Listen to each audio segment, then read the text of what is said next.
자, 계속 여러분 우리 진도 나가기 전에 지금까지 공부했던 거 한번 좀 복습용으로 좀 이해를 하고 계신지 못한지 한번 확인하는 문제 확인해 보도록 하겠습니다. 자, 일단 우리 심화학습 문제는 여러분 그래서 조금 어려워요, 난이도가. 그래서 처음 공부하신 분은 좀 어려울 수 있다는 걸 말씀드리고요. 그러나 이제 우리 뭐 이미 공부를 하신 분은 그래도 충분히 쫓아오실 수 있을 거라 봅니다. 자, 보죠. 양도 차익과 양도소득 결정세액에 관련된 결정세 더하는 금액을 물어봤습니다. 자, 신축과 양도의 내용이 나왔죠, 여러분. 자, 등기된 상가 건물이랍니다. 등기됐고요. 그러니까 미등기 양도 시비에 걸지 말합니다. 상가 건물이랍니다. 자, 이거를 신축했답니다. 자, 신축했을 때 실질 거래가는 얼마냐? 모른대. 실질 취득가 모르겠답니다. 그 다음에 기준시가는 얼마, 여러분? 신축할 당시의 기준시가는 6억 원이고요. 자, 양도가 보니까 15억 원에 양도했답니다. 그러니까 실질 양도가 15억 원인 거죠. 그리고 양도 당시 기준시가는 10억 원입니다.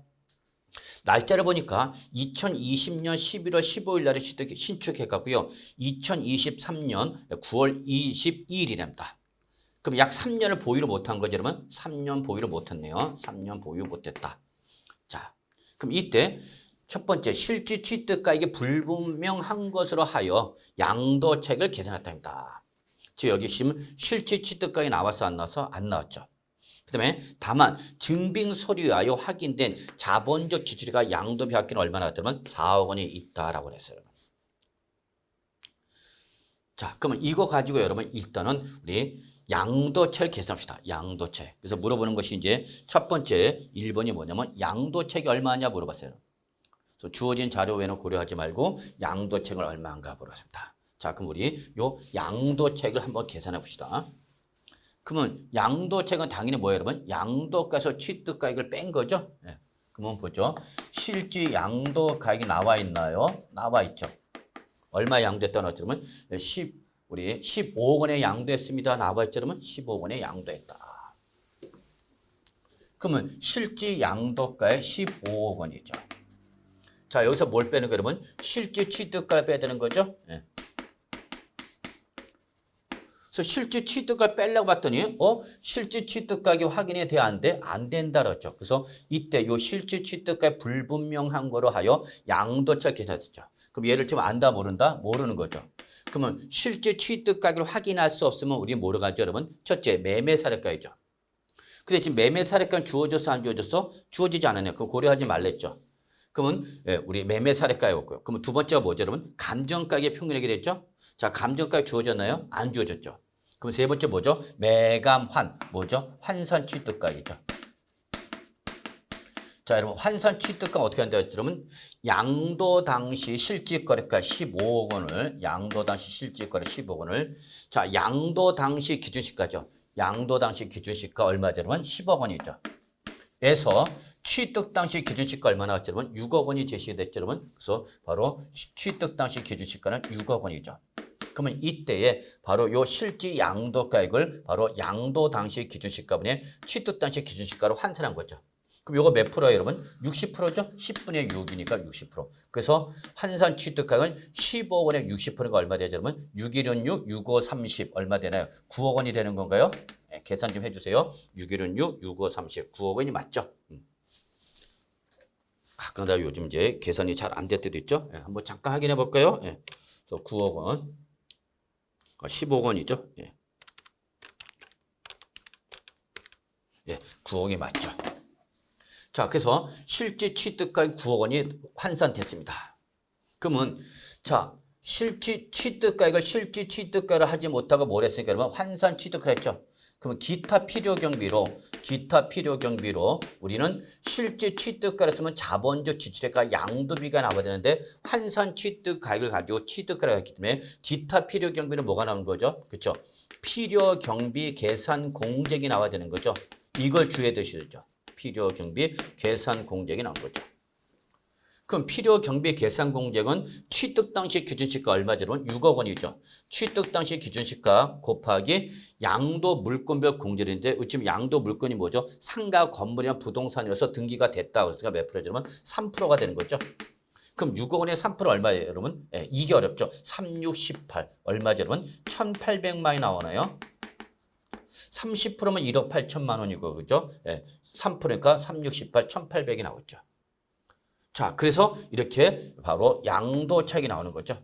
이게 바로 양도 차익이 나오는 거죠. 근데 여기 뭐라고 제시가 됐냐면 여러분 바로 이렇게 필요 경비 계산 공제죠. 그래서 이렇게 환산 취득 가액과 그다음에 필요 경비 계산 공제를 합한 금액은 얼마 되는 거죠, 여러분? 9억. 그죠? 9억 1,800만이 나오는 거죠. 근데 만약에 이때에 요 실지 거래가액의 증빙서를 통해서 확인되고는 자본적 지주가 양도비는 얼마나 들으면 4억 원이 확인됐죠? 그러면 여러분 필요 경비를 4억 원으로 빼는 것보다는 9억 1,800으로 빼는 게 나은 거죠, 여러분. 예, 그래서 이때는 바로 그냥 실지 양도가 얼마 여러분 15억 원에서 요 우리 실질 취득가액과 기타 필요 경비를 더한 금액인 얼마 9억 1,800만 원 빼니까 15억에서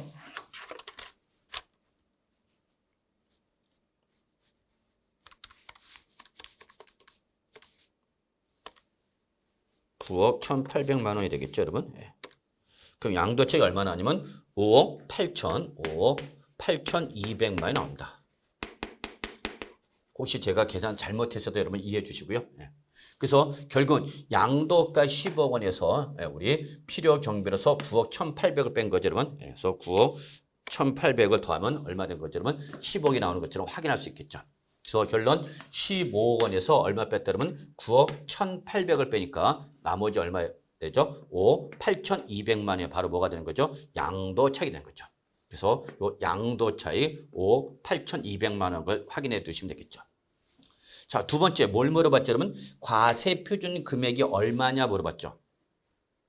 그러면 여기서 양도차에서 이제 뭘 처음하는 거죠? 장기 보유 특별 공제되는 거죠. 장기 보유 특별 공제. 자, 근데 장기 보유 특별 공제는 일단 최소 몇 년 이상 보여야 되는 거죠? 3년 이상을 보여야 되는 거죠. 근데 여기 지금 보유한이 3년 이상을 보유했어, 못했어? 못했죠. 3년 이상 보유하려면 2023년 11월 15일 넘어야 되는데 2023년 11월 15일 못 넘었잖아. 그러면 3년 이상을 보유를 못했으니까 기본적으로 장기 보유 특별 공제 받아 못 받아? 못 받는 거죠, 여러분. 자, 그래서 나온 금액이 바로 뭐가 되는 거죠? 양도소득 금액이 나오는 거죠. 양도소득 금액이 나온다. 근데 물어본 게 뭘 물어봤죠, 여러분? 기본 과표를 물어봤죠. 그럼 여기서 이제 우리가 뭘 처음한 거죠? 아시겠지만 여러분 양도소득 기본공제를 차감해야 되는 거죠. 자, 이때에 양도소득 기본공제를 하려더니 여기 뭐냐면 해당 연도 3월에 이미 다른 토지를 양도하였다라고 했죠. 그리고 얘는 감면 대상은 아니랍니다. 그러면 당연히 이미 3월에 양도한 토지에서 양도소득 기본공제를 받았죠. 그러니까 여기는 이번에 양도한 상가 건물에서도 역시 기본공제를 받을 게 있어 없어? 없죠. 그러니까 이때는 바로 요 양도책이 그대로 뭐가 되는 거죠, 여러분? 양도소득 과세표 되는 거죠. 양도소득 과세표 되는 거다라는 걸 여러분이 좀 확인해 주시기 바랍니다. 그래서 결국은 여러분 우리 양도책이 그대로 뭐가 된 거죠, 여러분? 양도소득 과세표 내는 걸 확인할 수 있게 됩니다. 그러니까 여기서 지금 저자는 바로 물어보기는 뭘 물어봤지만 과표를 물어봤지만 과세표준까지 계산하기가 여러분 조금 부담스러우니까 장기보유 특별 공제 금액이나 양도소득 기본 공제를 없게 함으로써 여러분이 과표를 조금 더 계산을 편하게 할 수 있게 만드는 거죠. 자, 그 다음에 여러분 우리 양가를 3번 볼까요, 여러분? 자, 양도소득 결정세액에 더하여야 되는 금액은 얼마냐라고 했죠, 여러분. 양도소득 결정세액에 더하는 금액은 얼마인가? 자, 요거는 제가 아직 설명을 드리지 못한 것 같은데 여러분 한번 교재 어디를 보시냐면 요거는 책이 좀 요 뒤쪽에 나와 있습니다, 여러분.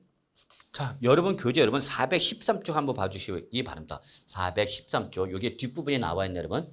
그래서 413쪽. 그래서 6번 환산가에 적용에 따른 가산세 있죠. 요걸 좀 물어본 겁니다, 여러분. 자, 한번 같이 볼까요, 여러분? 자, 거주자가 건물을 신축 또는 증축이죠. 다만 이때 여러분 이 증축은 모든 증축을 말하는 것은 아니고요. 바닥 면적 합계가 85제곱미터를 초과하는 경우에 한정한다는 거 잊지 마시고요. 그래서 그러한 건물을 뭐하고 그러면 취득하고 그래서 이렇게 신축 또는 증축하고 그 신축한 날 또는 증축한 날부터 몇 년이냐 여러분 5년이네. 5년에 해당 건물을 양도하는 것에서 이 양도책을 계산할 때 실질 취득가액이 아닌 우리 감정가액이라든지 또는 환산 취득가액으로 가지고 실질 취득가로 가서 양도차익을 계산하게 되면 이때는 페널티를 부여하는 겁니다. 그래서 실제 이거는 양도소득세를 줄이려고 일부러 실무에서 이런 일이 많이 일어납니다. 그러니까 실제 취득가액이 얼마인지 아는데 알면도 불구하고 이거를 환산 취득가액 등을 했을 때 양도책이 줄어들다 보니까 알면서도 우리 실제 취득가액을 모르는 걸로 신고를 해서 양도세를 줄이는 걸 못하게 하게 됩니다. 그래서 이때는 페널티를 부여하게 됩니다. 그래서 결론은 다시 한번 정리하면 자 여기 한번 볼까요? 건물을 뭐였죠 여러분? 건물을 신축하거나 뭐였죠 여러분? 증축했다. 다만 증축은 모든 증축을 말하는 것은 아니고 바닥 면적 확대가 85제곱미터를 초과하는 경우를 한해서만 한다는 거 보시고요. 그래서 이렇게 건물을 신축하거나 증축을 한 다음에 이걸 몇 년 이내 여러분? 3년 이내죠 여러분. 3년 이내. 아 여기 3년 이내가 아니라 5년 5년 이내 양도하는 거죠 여러분. 5년 이내에 죄송합니다. 잠깐. 자 그래서 이렇게 건물을 신축하거나 증축한 후 5년 이내에 양도를 하면서 5년 이내에 양도를 하면서 취득가액을 실질 취득가액으로 하지 않고 실질 취득가액으로 하지 아니하고 요거를 바로 우리 감정가액이라든지 감정가액의 평균액이라든지 또는 환산 취득가액 이걸로 양도차익을 계산했답니다. 이걸로 양도차익을 계산했다. 그러면 이거는 양도소득세를 줄이려고 부정행위한 걸로 봐서 결론 이때는 뭘 보겠다면 페널티를 부여하게 됩니다. 그래서 이 조건을 모두 충족하면 이때는 바로 요 취득가로 계산했던 감정가액이라든지 감정가액 또는 요 환산 취득가액을 바로 요 놈의 5%를 우리 감정가액 또는 환산 취득가액 몇 프로를 5%를 양도소득 결정세액에 더하라라고 되어 있습니다. 양도소득 결정세액에 더하라. 양도소득 결정세액에 더하는 것은 산출세액에다 더하라 그 얘기입니다. 여러분. 요 내용이 바로 여러분 교재 우리 413쪽에 나와 있는 내용이 되겠습니다. 여러분. 이해하시겠죠 여러분? 그래서 이때에 지금 제가 물어본 게 양도소득세 결정세액에 더해야 되는 금액은 얼마냐 이걸 물어본 겁니다. 그래서 지금 이 사람은 양도차익 계산할 때 실질 취득 가액을 하지 않고 뭘 했냐면 환산 취득 가액을 했죠 여러분. 그리고 그를 신축한 날부터 몇 년에 양도하면서 5년 이내에 양도를 했죠. 그래서 신축 후 5년 이내에 양도하면서 실질 취득 가액으로 하지 아니하고 감정가액 또는 환산 취득가액으로 양도차익 계산하면 그때는 그 계산한 바로 요 감정가액 또는 환산 취득가액의 몇 프로를 5%를 어디다가 양도소득세를 때려라 그럽니다. 양도소득 결정세에다 더하랍니다. 그러면 결론은 지금 환산 취득가로 양도차익 계산했기 때문에 환산 취득가 얼마죠 여러분? 9억 원이죠. 네. 9억 원에 대해서 몇 프로를 5%죠 여러분. 5%. 그럼 얼마를 9억 원에서 5%인 5, 9, 40 얼마죠 여러분? 4,500만 원을 양도소득세에다 어떻게 하라? 더하라 그럽니다. 이거를 양도소득 산출세액에다 어떻게 하라? 더하라 그럽니다. 여러분. 그래서 이게 바로 뭐가 되는 건가? 결정세는 거죠. 그래서 남들보다 얼마를 4,500만 원을 더 내게 만들겠다 그게 됩니다.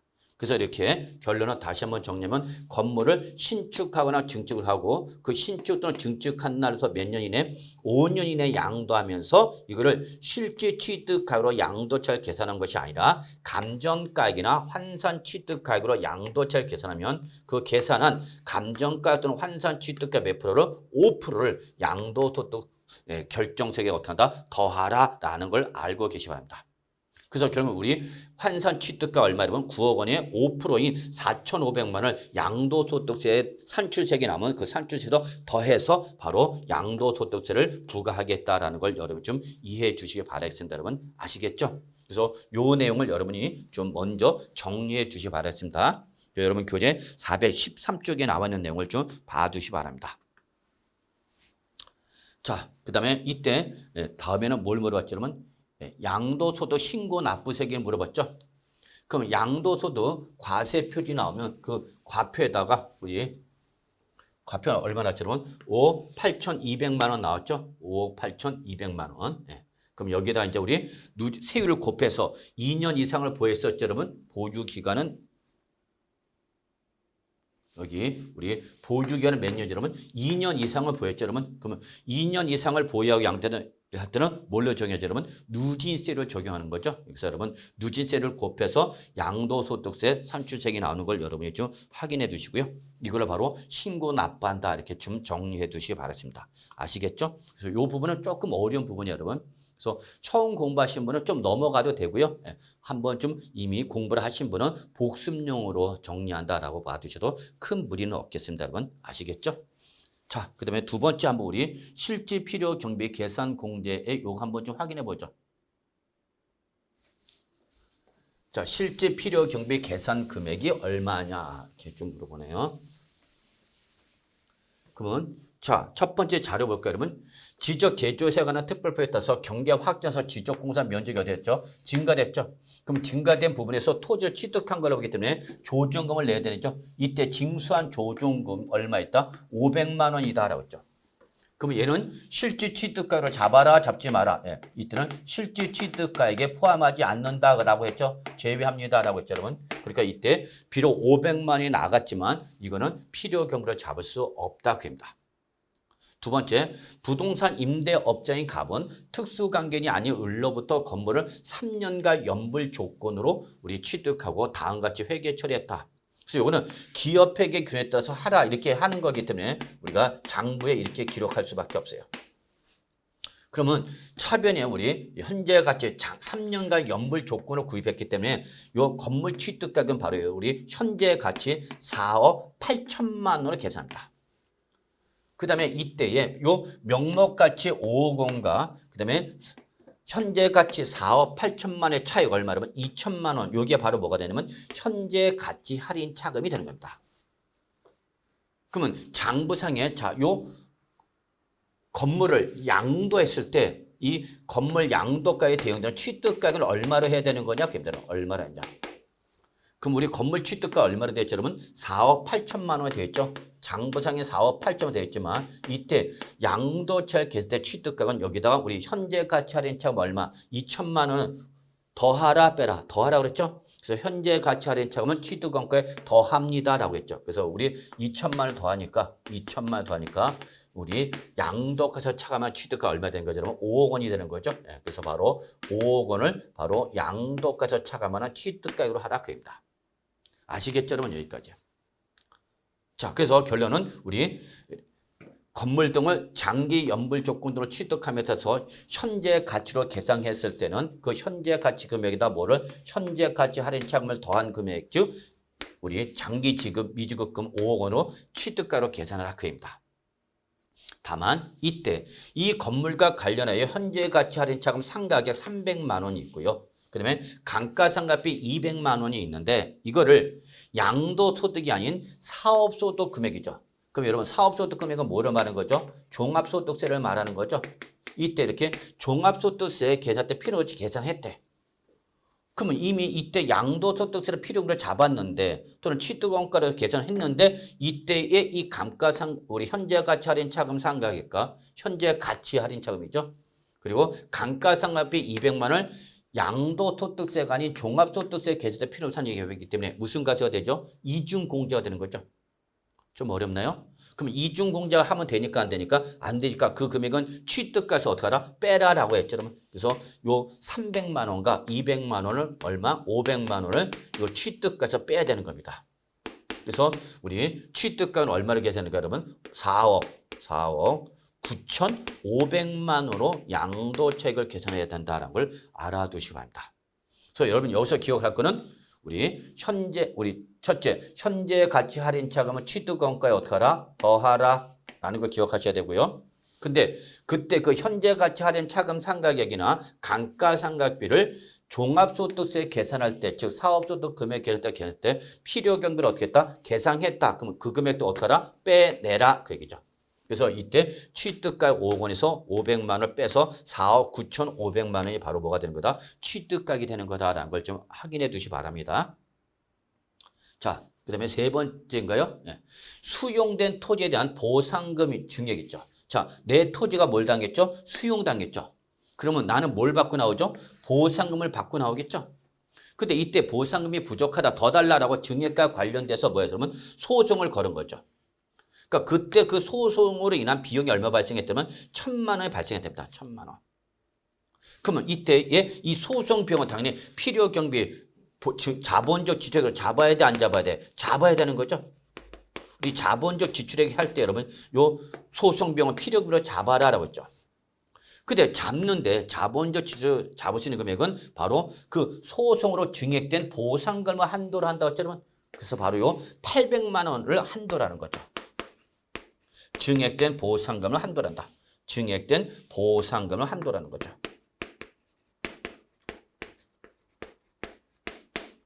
그래서 결론은 자본적 지출액을 계상할 수 있는 금액은 바로 소송비용 1,000만 원이 아니라 얼마만 잡는 거냐면 800만 원만 자본적 지출액으로 잡을 수 있다. 그 얘기가 됐습니다. 여러분. 아시겠죠, 여러분? 이렇게 좀 봐두시고요.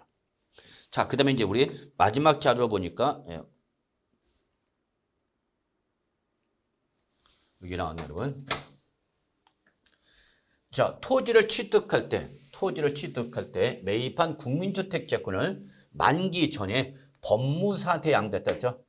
이때 발생한 매각차손은 250만 원이다. 만약 은행에 양도를 하였다면, 은행에 양도했다면 발생할 수 있는 매각차손 얼마 들으면 200만이다 했죠. 그러면 여러분, 우리 국민주택채권 매각차손은 국민주택채권 매각차손은 필요경비로 양도비를 잡을 수 있다라고 했죠. 근데 문제는 법무사라는 금융기관 외의자에게 양도라면 매각차손 250만을 전액 인정해 주는 것이 아니라 바로 금융기관에 양도하였다라고 가정했을 때에 발생하는 매각차손까지 여기까지만 인정해 준다는 얘기죠. 그래서 결국은 양도비로 잡을 수 있는 금액은 250만 원이 아니라 얼마 되면 200만 원이 되는 거다라는 걸 여러분이 확인해 두시기 바라겠습니다. 여러분 아시겠죠? 자, 그래서 여러분 여기까지가 우리 양도차익 계산할 때 우리 실질 필요 경비의 범위를 물어보는 문제가 나왔던 겁니다, 여러분. 그래서 우리 첫 번째 다시 한번 정리를 한다면 우리 자, 지적 개조세 관한 특별법에 따른 경계 확정서 지적공사 면적이 증가됐을 때 그 징수한 조정금은 취득가액에 잡는다, 못 잡는다? 못 잡는다 그랬죠? 네, 두 번째, 우리 취득가액을 현재 가치로 계상하게 되면 이때는 그 현재 가치 할인 차금을 장부가액에다 어떻게 더하라라고 했죠? 그래서 현재 가치라는 점 취득가액이 어떻게 한다? 포함한다. 됐죠? 그런데 그때 그 현재 가치 할인 차금 상가액이라든지 감가상각비로 계산한 금액을 양도소득세가 아닌 종합소득세 계산 때 필요금으로 산입했다면 무슨 공제가 되니까? 이중공제가 되니까 이 금액은 취득가에서 어떻게 하라? 빼라 라고 했죠, 여러분. 자, 그 다음에 세 번째. 우리 수용된 토지에 대한 보상금 증액과 관련된 소송 비용이 있다면 그거 필요금으로 어떻게 하라? 잡아라. 다만 이때의 소송 비용으로서 자본적 지출을 계상할 수 있는 금액은 전액이 아니라 증액된 보상금을 한도로 한다라는 거죠, 여러분. 아시겠죠, 여러분? 예. 그 다음에 우리 부동산을 매입할 때 매입한 국민주택 채권이 있다. 자, 이때 이 국민주택 채권을 만기 전에 양도함으로써 발생하는 매각 차손이 있다면 필요금으로 어떻게 하라? 잡아라. 다만 이 국민주택 채권을 은행이나 증권회사가 아닌 누구한테 금융기관 외의자인 법무사한테 양도했다라고 가정하면 이때는 은행에다 양도했을 때 발생하는 매각 차손을 한도로 한다라는 걸 여러분이 좀 기억해 두시기 바라겠습니다. 여러분 아시겠죠? 그 내용을 그냥 숫자로 물어본 거에 불과하니까 너무 당황하지 마시고요. 이 내용을 좀 이해를 하는지 못하는지를 가지고 내가 우리 양도책을 제대로 했는지 못했는지를 확인하실 수 있기를 바라겠습니다. 여러분 아시겠죠? 네. 자, 그래서 일단 여기까지 해서 우리 심화학습 문제 풀어보는 걸 하고요. 자, 계속해서 우리 지난 시간에 장기 보유특별 공제까지 했었죠, 여러분. 이번에 이제 장기 보유특별 공제 다음에 양도소득 기본 공제에 관련된 내용을 좀 살펴보도록 하겠습니다. 자, 그래서 여러분 교재 이제 어디에 봐주시냐면요. 네.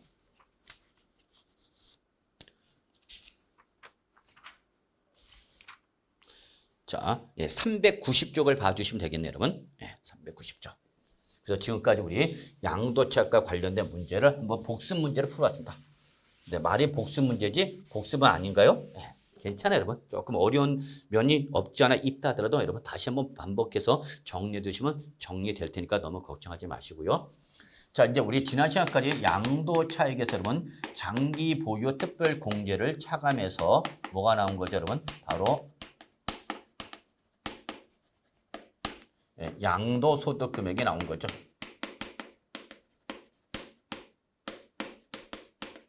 자, 그럼 이제 우리 여러분 여기서 양도소득 금액에서 이제 뭘 차감하는 거죠? 양도소득 기본 공제를 차감하는 거죠. 자, 그래서 나온 금액을 이제 뭐라 한다면 이거를 양도소득 과세 표준한다. 드디어 과표 나왔네요. 과표 나면 다 끝난 거야 이제. 그죠, 여러분? 과표에다 이제 뭘 곱해서 세율 곱해서 뭐가 나오면 되죠, 여러분? 산출책이 나오면 되는 거죠. 자, 근데 이때 여러분 우리 이제 양도소득금에서 양도소득 기본공제 관련된 내용을 좀 하고자 합니다. 역시 여러분 양도소득 기본공제에서 정리할 내용은 여러분 세 가지가 됐습니다. 근데 장기 보유 특별 공제와는 달리 양도소득 기본공제는 시험에 출제될 가능성이 높지는 않아요, 여러분. 그래서 여기에 별표 하나 정도만 봐두셔도 큰 무리는 없을 거예요. 근데 여러분 보세요. 여기는 무슨 공제였죠? 특별 공제죠. 그럼 특별 공제에 대응되는 게 뭐죠, 여러분? 기본 공제죠. 그래서 여기는 특별한 요건을 충족했을 때만 공제를 해주는 거고, 얘는 누구나 다 해주는 무슨 공제, 여러분? 기본 공제라는 것을 여러분이 이해해 두시면 되죠.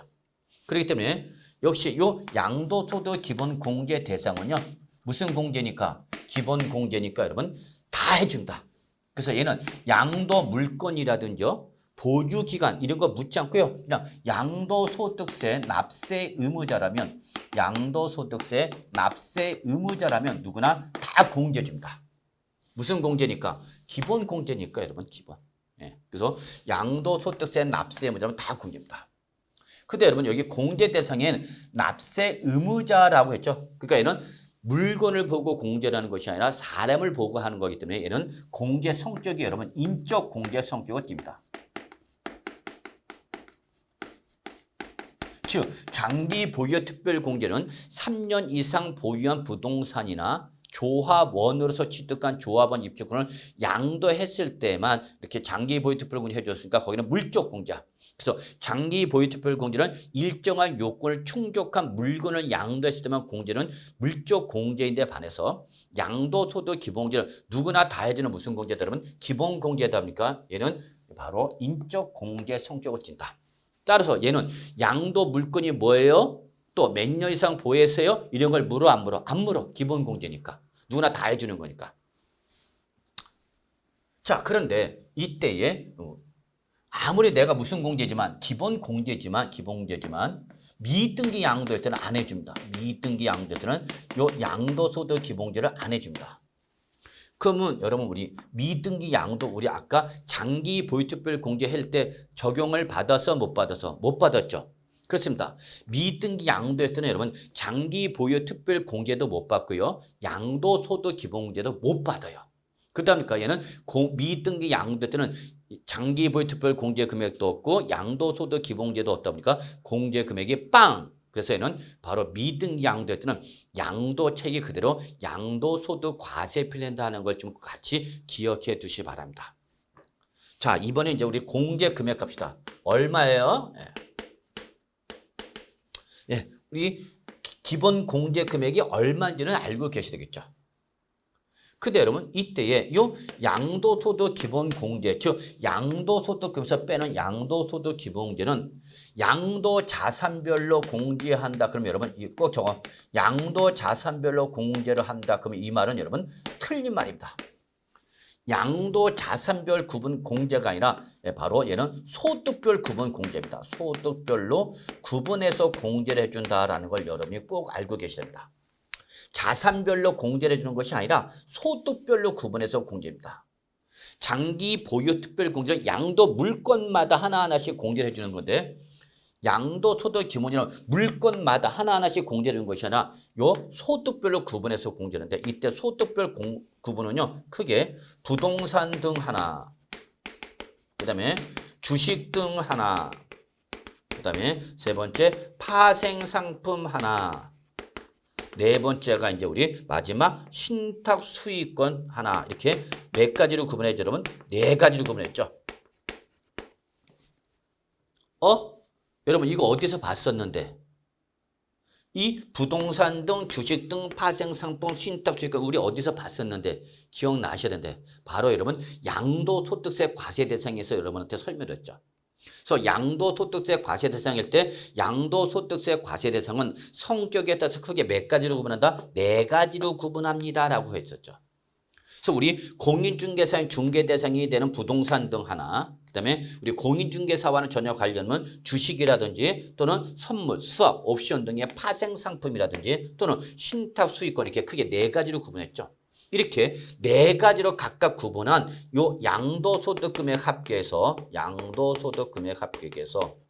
1년 단위로 해서 연간 얼마를 받느냐? 250만 원씩을 공제받습니다. 그러니까 부동산 등의 양도소득금액 합계해서 얼마 받는 거야 그러면 250. 근데 나는 부동산만 양도한 것이 아니라 주식도 양도했대. 여러분 중에서 뭐 주식 거래하는 분 많죠? 그러면 주식에서도 역시 별도로 부동산과는 별개로 250을 따로 받으라는 얘기입니다. 근데 주식에서 1초 대부분 그러니까 이제 주식에서 이런 걸 복구하기 위해서 우리 이제 무리수를 띄는 거죠. 레버리지 효과를 얻기 위해서 선물, 옵션, 수합 이것도 하는 분들 계십니다. 자, 그럼 거기서도 별도로 250을 따로 받으라고 합니다. 그리고 내가 신탁수익을 양도했다. 그럼 역시 250을 따로 받아야 합니다. 그러니까 소득별로 부동산 등에서 250, 주식 등에서 250, 파생상품에서 250, 신탁수익에서 250 네 가지를 따로따로 구분해서 받으니까 얼마까지 받을 수 있는 거예요, 여러분? 그렇죠. 1,000만 원까지 받을 수 있는 거죠. 아시겠죠? 그래서 1년에 받을 수 있는 양도소득 기본 공제는 국내 부동산 등에서 250, 주식 등에서 250, 파생상품에서 250, 신탁수익에서 250, 그래서 얼마까지? 1,000만 원까지가 공제 가능한 최대 금액이 되는 겁니다, 여러분. 난 올해 부동산만 팔았어. 그럼 그냥 250. 나 주식만 팔았어. 그럼 250. 아시겠죠? 네. 나는 뭐 아무것도 없어. 네, 그럼 그냥 요 중에서 하나만 받으면 되겠죠. 그래서 기본적으로 우리 250, 250, 250, 250, 250에서 총 합하면 얼마까지? 1,000만 원까지 받을 수 있다고 합니다. 그런데 나는 국내 부동산은 물론이지만 국외 부동산을 따로 양도했대. 야, 이 사람은 어떤 사람인지 참 부럽네요. 누구는 국내도 부동산이 없는데 이 사람은 외국에도 부동산이 있는 거죠. 자, 그래서 나는 국내 부동산을 양도했을 뿐만 아니라 올해 외국에 있는 구대 부동산 양도했다. 그럼 여기서 따로 250을 받아야 합니다. 그래서 국외 부동산은 국내 부동산과는 별개로 구분 공제를 한다라는 걸 여러분 좀 기억해 주셔야 합니다. 그러니까 이거 여러분 내가 국내 부동산도 팔고 국외 부동산도 팔았어. 그러면 이때 국내 부동산 250을 받고 또 국외 부동산은 국내 부동산과는 별개로 따로 250을 받으라는 얘기입니다. 아시겠죠? 그런데 주식이나 파생상품 등은 얘는 국내 거와 국외 거를 구분하지 않고 합산해서 공제한다라는 걸 여러분 참고로 기억해 주시기 바랍니다. 그러니까 여러분 중에서 우리 주식하는 분은 여러분 우리 국내 주식을 하는 개미를 뭐라죠? 동학개미 그러죠. 근데 나는 미국 나스닥 등 미국 주식을 사고 판다. 그럼 그걸 뭐라 하냐면 서학개미라죠. 그러니까 나는 주식을 국내 주식도 양도를 하고 국외 주식도 양도하는 거죠. 그러면 이때 국내 주식과 국외 주식은 구분하지 않고 그냥 합산해서 국내 거 국외 거 무조건 합산해서 250만 원만 공제를 받을 수 있다는 얘기입니다. 근데 이거는 부동산이 아니니까 시험에 나올 가능성은 적고요. 여러분은 국내 부동산과 별개로 국외 부동산 따로 양도할 때는 국내 부동산과 별개로 국외 부동산 250을 받을 수 있다. 그러면 결론은 총 얼마까지 받을 수 있다는 얘기라면 그렇죠. 결론은 이론상 최대 받을 수 있는 금액은 얼마냐면 1,250만 원까지가 되는 거다라는 걸 여러분이 알아두시기 바랍니다. 아시겠죠, 여러분? 자, 그래서 여기까지가 여러분 우리 양도소득 기본 공제 대상과 공제 금액이 되겠습니다. 자, 이제 우리 공제 방법에 관련된 내용을 조금 추가 보완 정리하는데 여러분, 자, 390쪽에 나와 있습니다. 390쪽 맨 밑에 보면 여러분 같이 볼까요? 3번 감면소득 금액이 있는 경우에 공제 방법 맨 밑에 나왔죠? 자, 요거 한번 확인합죠. 자, 양도소득 금액에 소득세법이나 조세특례전법상 자, 그 밖에 법률에 따른 자, 뭐가 있으면 감면소득 금액이 있는 경우에는 자, 밑줄 치세요. 감면 대상이 있는 경우에는 그죠. 그럼 그때는 자, 잘 보셔야 돼요. 그 감면소득 금액 외의 양도소득 금액 밑줄 치세요. 감면소득금액 외의 양도소득금액 밑줄 주세요. 그리고 저거 이게 뭐야? 비감면 대상을 말합니다. 여기서 먼저 공제를 받는 것이고 다시 감면소득금액 외의 양도소득금액 즉 비감면 대상 중에서는 밑줄 먼저 양도한 자산부터 어떻게 한다? 순차 공제한다라는 걸 여러분 좀 기억해 두시기 바랍니다. 이게 390쪽에 나와 있는 내용이 되겠습니다. 여러분 390쪽에 나와 있는 내용이죠. 자, 이게 무슨 소리냐 한번 잠깐 보죠.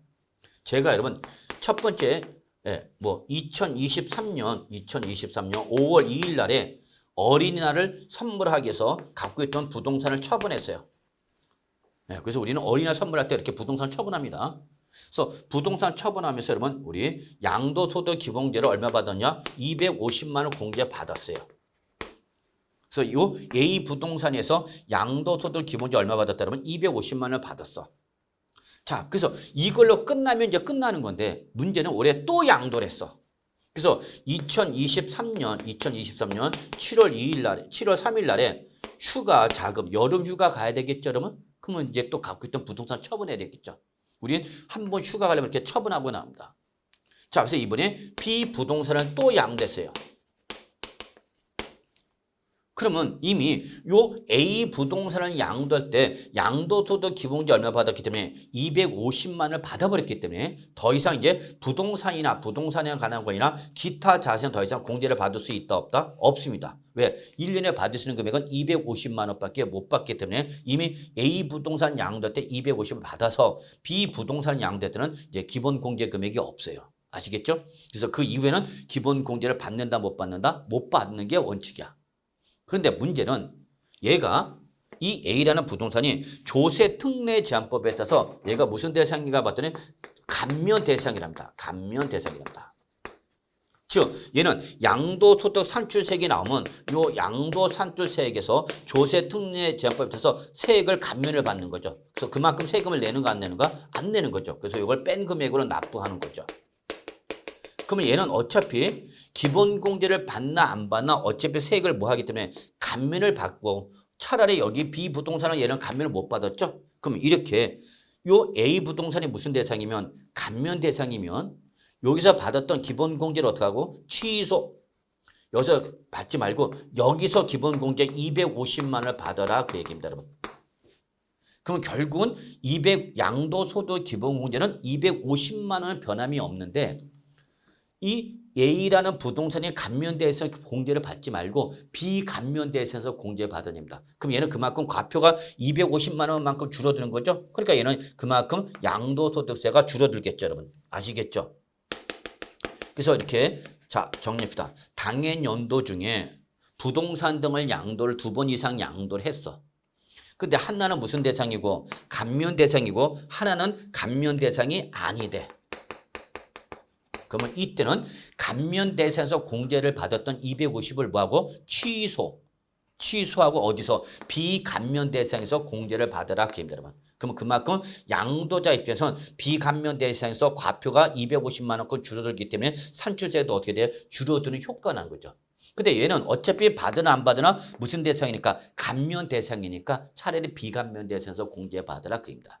이해하시나요, 여러분? 여기까지? 근데 나는 에이씨 2023년 12월 23일 날에 크리스마스를 따스하게 보내기 위해서 또 갖고 있던 C 부동산을 또 양도했어요. 올해 말아먹는 집안이죠. 말아먹는 했죠, 여러분. 근데 이때 이 C 부동산도 얘는 조세 특례 제한법 등 법에 따른 감면 대상이 아니대.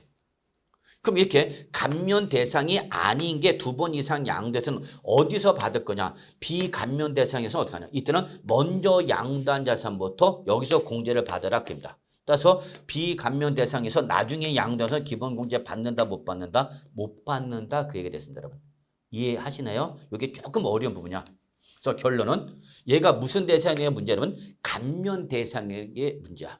그래서 이렇게 양도한 자산 중에서 무슨 대상이 있으면 감면 대상이 있으면은 이때는 감면 대상에서 기본 공제를 받지 말고 비감면 대상에서 공제 받으세요 그 얘기고. 근데 비감면 대상이 하나가 아니라 몇 개 이상이면 2개 이상이면 그 중에서는 어떤 거? 먼저 양도한 자산부터 양도소득 기본제 250이 될 때까지 받으세요. 그 말이 바로 여러분 교재 390쪽에 나와 있는 내용이다라는 걸 여러분 좀 이해해 두시기 바랬습니다. 여러분 아시겠죠 여러분? 네. 자, 그래서 여러분 여기까지가 우리 양도소득 기본공제에 관련된 내용이 되는 거고요. 예. 그 다음에 여러분 교재 보시면은요, 우리 391쪽에 보시면 우리 공동소유 자산을 양도하는 경우가 나왔죠, 여러분. 이거 뭐 따로 정리할 필요가 없게 여러분. 즉, 공동으로 물건은 몇 개인데 하나인데 사람이 2명 이상이 공동소유하고 있다 양도했다 그입니다. 그럼 그때는 양도소득 공동소유자 각자가 납세 의무자가 되는 겁니다. 여러분 각자가 납세 의무자가 되는 거기 때문에 각자별로 250만 원을 공제받는다 그 얘기가 됐습니다. 여러분 이해되시나요? 자 이래서 우리가 내가 부동산을 양도를 하면서 양도 차익이 예, 우리 뭐 10억이 발생했습니다.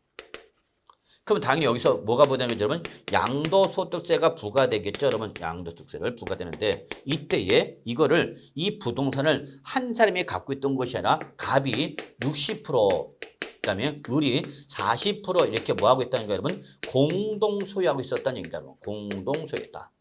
그래서 이렇게 공동 소유했던 부동산을 양도했을 때는 이때는 양도소득세 납세 의무자가 누가 되는 거예요, 여러분? 예, 바로 공동소유자 각자가 납세 의무자가 되는 겁니다. 그래서 양도 차이가 얼마 돼서 10억 원에서 갑은 몇 프로? 60% 그리고 을은 몇 프로? 40%에 대해서 우리 뭘 받죠, 여러분? 양도세를 따로따로 계산하는 얘기야. 그러니까 여기는 양도자가 한 사람이야, 두 사람이야? 두 사람이야. 네, 그래서 이렇게 두 사람이 자기의 지분별로 양도책을 나눠서 각자 따로따로 양도세 따로 계산한 거죠. 그래서 갑은 양도 차익 10억 원에 60%에서 양도세를 따로 계산하고 을은 양도 차익 10억 원에서 몇 프로? 40%를 따로 양도세 계산합니다.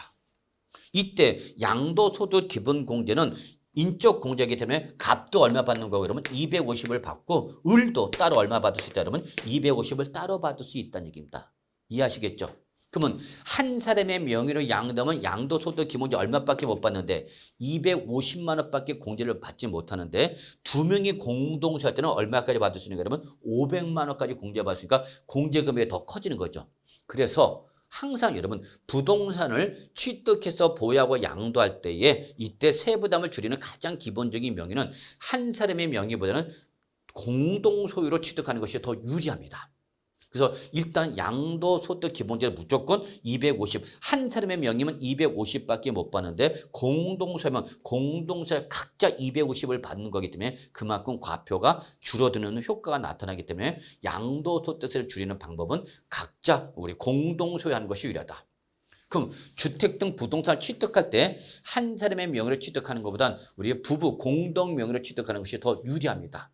특히 종합부동산세나 양도소득세는 여러분 이 공동소유로 인해서 단독소유일 때보다 세금이 줄어든다는 걸 여러분이 알고 계시고요. 나중에 실무 나갔을 때도 우리 부동산 취득할 때 공동소유가 기본적인 절세 방법의 하나라는 걸 여러분이 인지하고 있다가 고객님한테 설명해 줄 수 있어야 됩니다. 아시겠죠, 여러분? 그래서 단독 소유보다는 기본적으로 뭐가 더 유리하다? 공동 소유가 유리하다는 걸 잊지 마시기 바랍니다. 네, 이렇게 좀 봐두시면 되겠네요. 자, 그다음에 이제 우리 392쪽부터가 이제 우리 양도소득 금액 계산 특례가 되겠죠, 여러분. 자, 그래서 이 부분은 우리가 조금 또 양도소득세에서 좀 어려운 부분이기 때문에 이 부분은 좀 다음 시간에 정리하도록 하겠습니다, 여러분. 네. 자, 그래서 일단은 우리 이번 시간 강의는 여기까지 진행하도록 하겠습니다.